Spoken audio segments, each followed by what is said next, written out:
Čaute, vítam vás Marian Jorik pri ďalšej časti série rozhovorov Pokec s Marínou.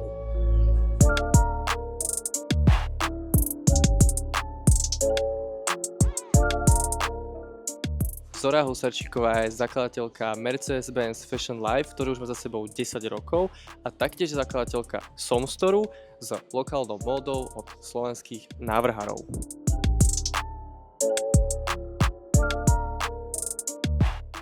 Ahoj. Ahoj.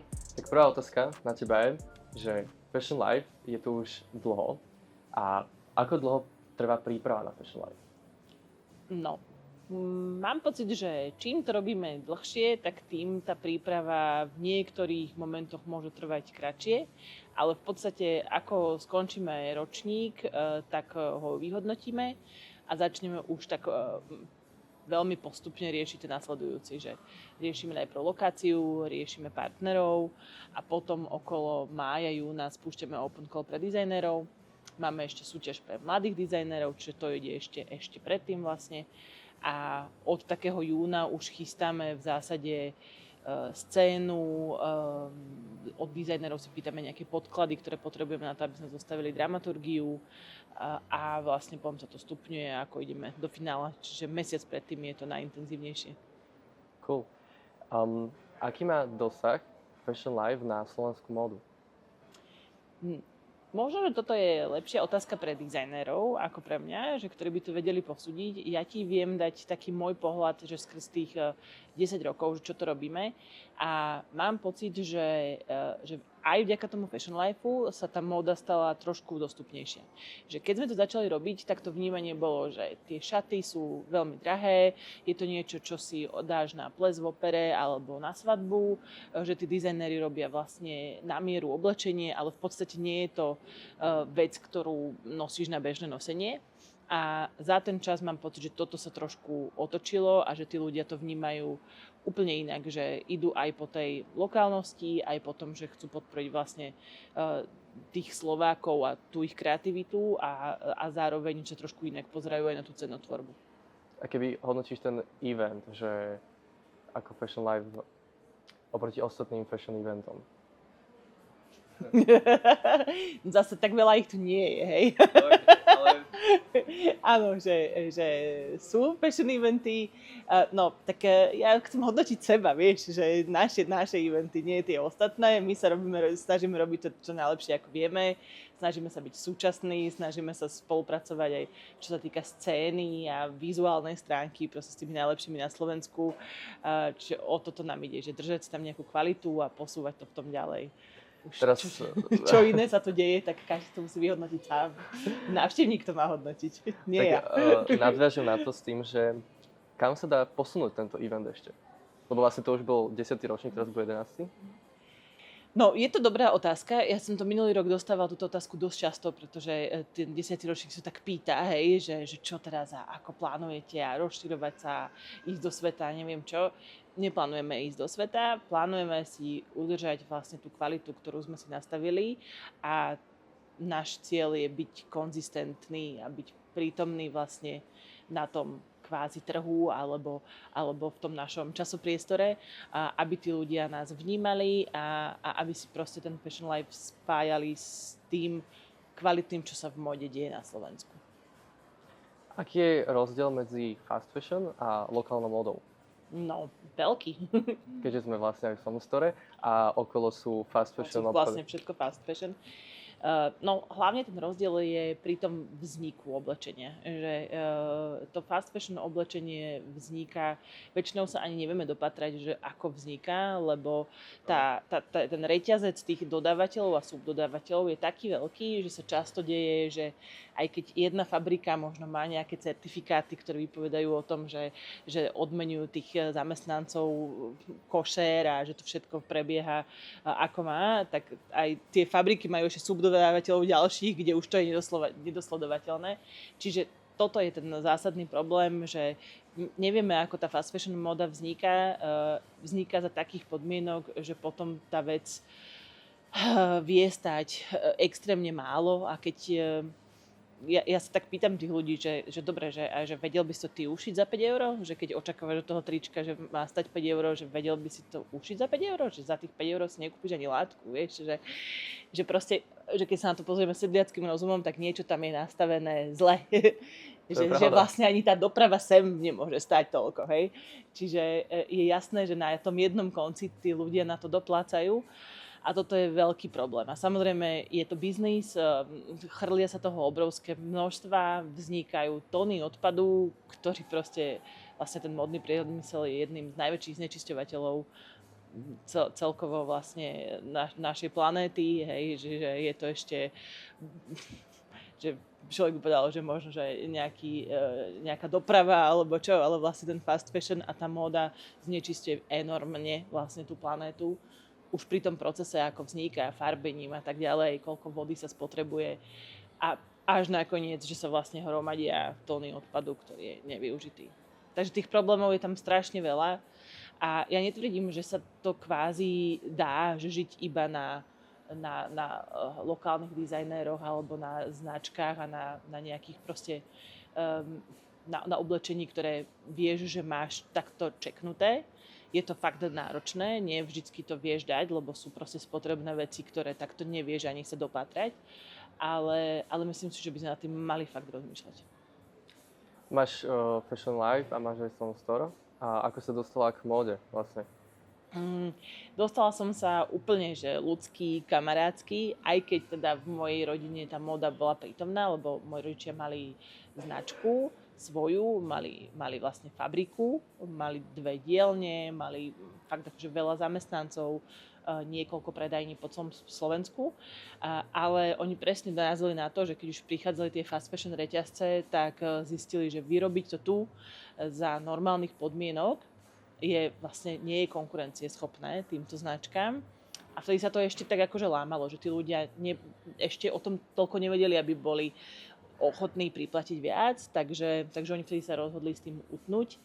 Takže niekde na pozadí mi to tak akože bežalo, hej, že ten celý príbeh, ale oni ma nenútili, aby som v tom nejako pokračovala alebo prevzala ten biznis.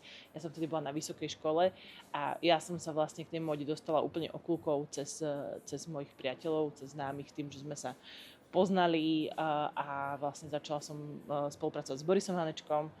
Jemu som trošku pomáhala a potom vlastne sa udial Fashion Life tiež za veľmi zvláštnych zhod, náhod, všetkého možného. Takže bolo to také veľmi neočakávané, by som povedala, že som sa tam vyskytla. Cool. Kam smeruje móda v zmysle materiálov? No, myslím, že sa to tam akože dosť mení, ale zároveň sú také vlny, ktoré prichádzajú a odchádzajú, že môžeš si všimnúť, že niekedy akože výrazí úplne je trendy, syntetika a všetko vlastne takéto kvázi, že umelé, potom zase príde obdobie, že kedy prírodné materiály, lany a Čiže ono to tak vždycky má takú sinusoidu, ktorou sa to deje, ale čo ja teda verím, že je fajn, že čo sa deje, a to je, že vlastne tie materiály sa snažia vyrábať, že už aj recykluje sa veľa, že kladie sa dôraz fakt na to, aby sa ešte spracoval ešte ten materiál a dávala sa mu druhá šanca, takže toto verím, že by mohlo byť prínosné. No. Je móda od slovenských návrhárov luxusná? Ako od ktorého? Ja si myslím, že sú návrhári, od ktorých je jednoznačne luxusná. A je to fakt, že kultúr a sú dizajneri, ktorí sa sústreďujú na bežné nosenie a na taký ako keby, že nejdú si túto líniu, ale idú skôr, že nositeľné veci, bežné nosenie, ale vlastne kvalitnejšie, ako kúpiš práve v tom fast fashion. Lebo veľa ľudí si predstaví luxusnú módu napríklad Louis Vuitton a napríklad nejakú kabelku alebo tak. Či sa toto dá vyrovnať so Slovenskom? Záleží, že v čom. Že napríklad s tými kabelkami, keď si ich spomenul, je to dosť ťažké, lebo na všetko potrebuješ mať veľmi špecifické stroje, ktoré samozrejme stoja, potrebuješ mať kontrolu kvality, ktorá ti vlastne vyradí 3/4 tých kablí, ktoré vyrobíš, čiže vlastne tá investícia je tam akože obrovská, aby to bolo na tej úrovni. Lebo keď si pozrieš kabelku od Victorie Beckham, tak tam nenájdeš jeden krivý švík nikde. No ale je to presne preto to, hej, že oni si na to dávajú fakt záležať a čo sa tam náhodou nepodarí, to všetko ide preč. A tu pri tých prostriedkoch to nie je až tak realizovateľné. Ale myslím si, že napríklad pri večerných šatách a pri veciach, ktoré sa robia na mieru, tak tam to určite je porovnateľné. Sedíme práve v krásnom priestore Somstoru. A čo musí spĺňať dizajner, aby sa sem dostal? My tých dizajnerov vyberáme, chceme, aby teda spĺňali pre nás nejaké kvalitatívne požiadavky.